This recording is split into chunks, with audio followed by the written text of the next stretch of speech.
好，接下來我們要來關心到的是印巴會不會再度開戰呢？好，原因就是因為印度這時候提出要計劃對於巴基斯坦做斷水的一個行為，巴基斯坦就嗆印度了，說你敢這樣做，這個等同於戰爭的行為啊。那為什麼莫迪要這樣做呢？難道皮癢了嗎？巴鐵呢？我們來看到他祭出了，包括他買了殲35，還有紅旗19。現在說會不會中國的軍武迎來第2場的封神之戰呢？印巴有沒有可能再起衝突？歡迎觀眾朋友在留言區留言。如果您認為有可能，可以留言寫1；如果您覺得不會，留言寫2。這一次印巴再度槓上的關鍵，不再是克什米爾，像是去年的這一場致命的危機，而是水資源。因為呢，印度的水利部最新公開強調，他現在呢正在按照印度總理莫迪他的戰略說呢，未來幾年內不會讓任何一滴水流入巴基斯坦。於是呢，印度呢，我們就可以看到他開始現在在當地自己建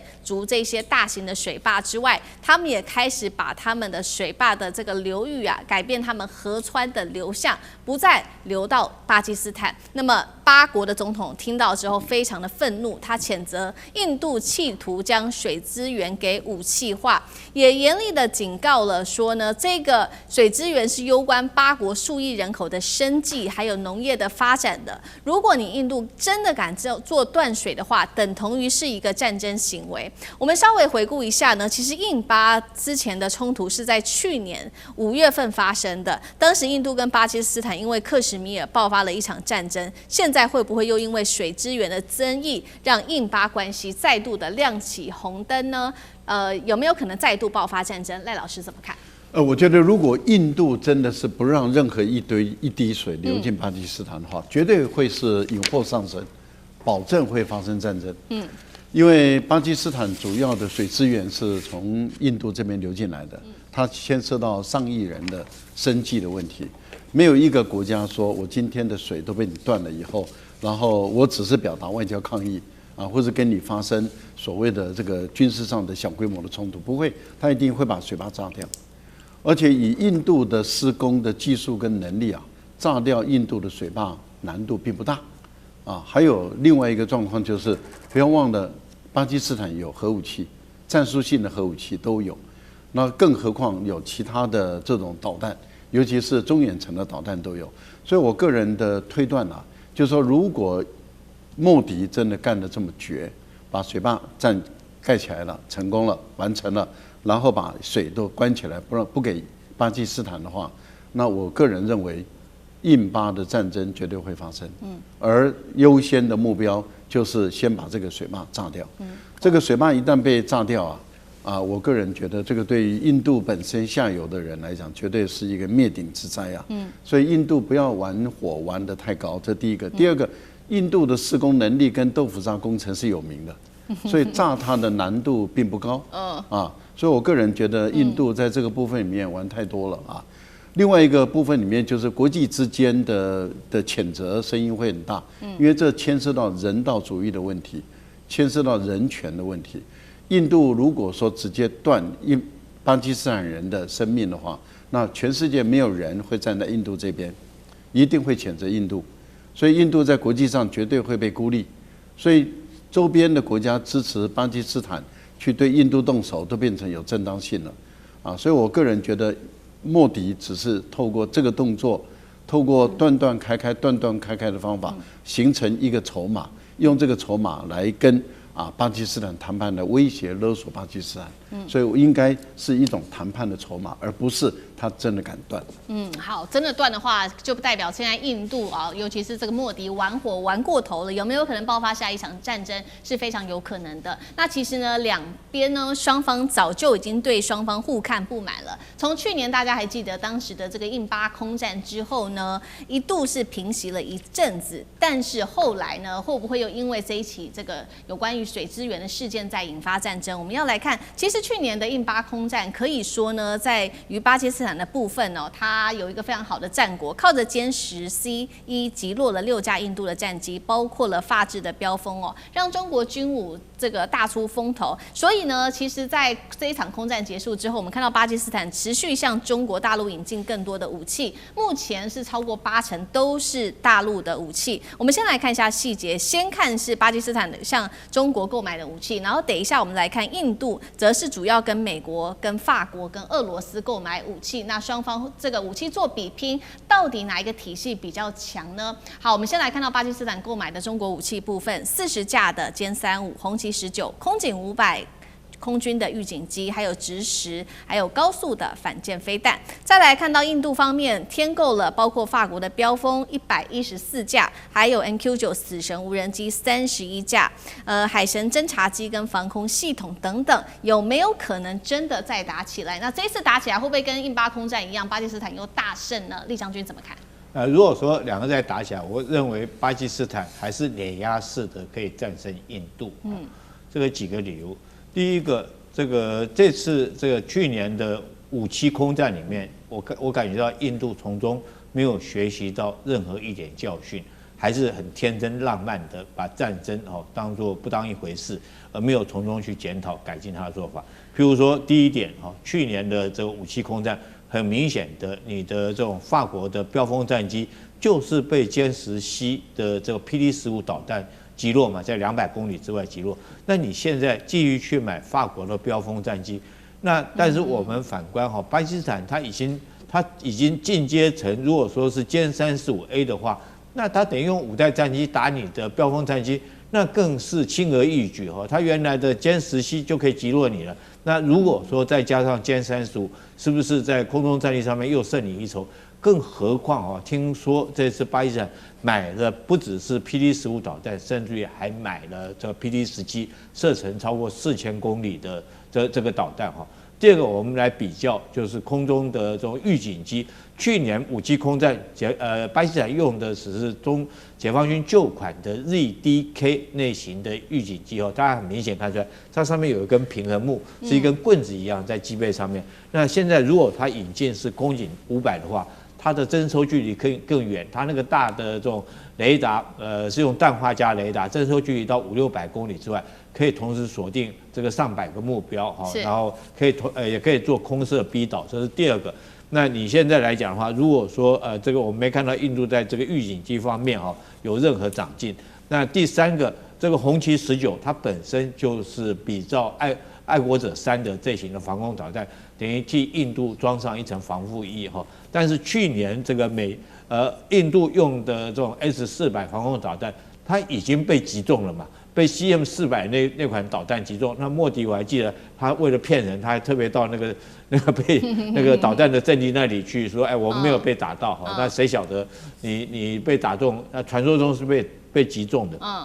但是我覺得這個是1對1的來比較，但是重點是有時候1+1+1不是等於3，這個巴基斯坦會大於3。但是印度1+1+1到最後它是小於2的，為什麼我這樣講呢？因為你看巴基斯坦，我剛剛介紹的各種武器系統，它全部都是中置的，也就是說我中置的系統我可以全部鏈接在一起，資訊這個可以共享，然後這個訊息可以共用比如說我的紅旗19的這個雷達，地面的雷達，我發現到敵機之後，我可以通知這個空警600升空。空警600升空之後，我偵受到的這種敵機的訊息可以傳給殲10 C 或者是殲35發射導彈之後，用空警600來做 A 射逼倒，它整個形成一個體系。但是反觀印度，我現在數給大家看，飆風戰機是法國的，然後這個 MQ9是美國的P-81海神號也是美軍的 ，S-400是俄羅斯的。那你想想看，這幾個國家，他們可能把他們武器的核心相關的數據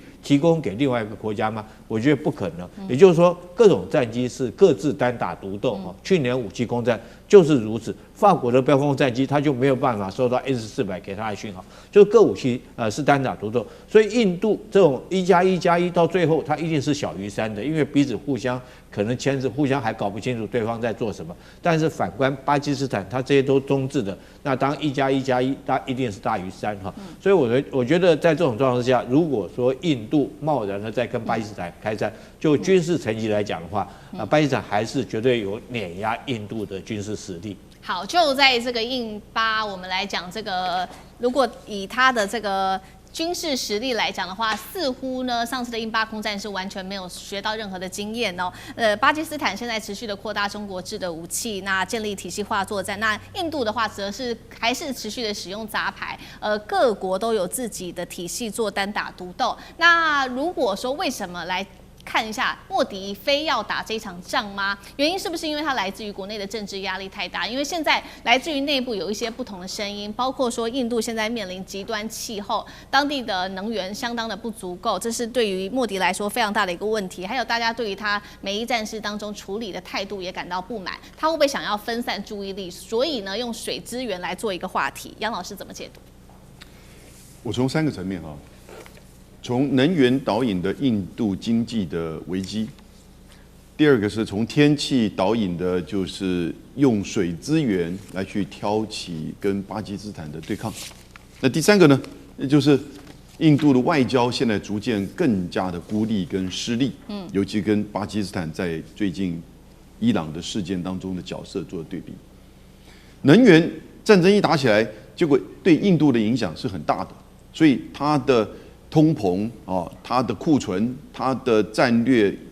儲備原油都跟其他國家相比是差很多，所以它立即對它的經濟、對它的通膨的反應很直接、很快速，而且是越貧困的地方衝擊越大，